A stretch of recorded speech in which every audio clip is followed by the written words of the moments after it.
Reema class 10वीं की छात्रा थी।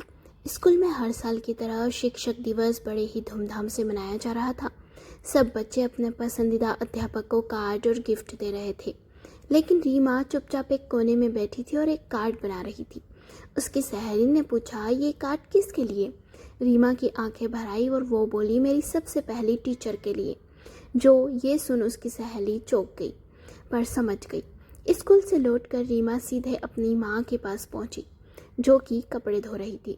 रीमा ने धीरे से उनका हाथ पकड़ा और बोला, माँ, आज टीचर्स डे है। सब अपने अपने टीचर्स को धन्यवाद कह रहे हैं, लेकिन मेरी असली टीचर और सबसे पहली टीचर आप हो। ये सुनकर माँ चौंक गई और बोली, मैं तो कभी स्कूल में पढ़ाने नहीं गई।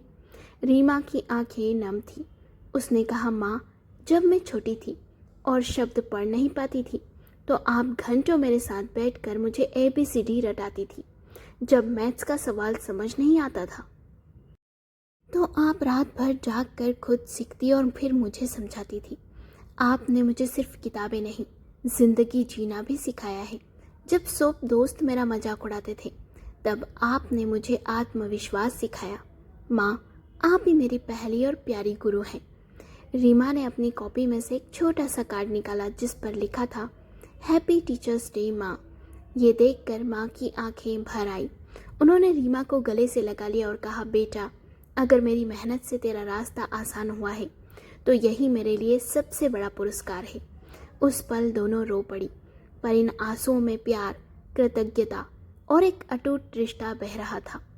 हर माँ अपनी संतान की सबसे पहली शिक्षक होती है। शिक्षक दिवस पर सिर्फ स्कूल के टीचर ही नहीं, बल्कि हमें वो भी याद करना चाहिए जिन्होंने हमें जीवन की पहली शिक्षा दी है। आप सभी को हैप्पी टीचर्स डे। अगर आपको ये कहानी पसंद आई हो तो लाइक करें, शेयर करें और अपनी माँ के लिए कमेंट बॉक्स में माँ शब्द जरूर लिखें। और हाँ, चैनल को सब्सक्राइब करें और कमेंट करके बताएं कि आपको ये कहानी कैसी लगी।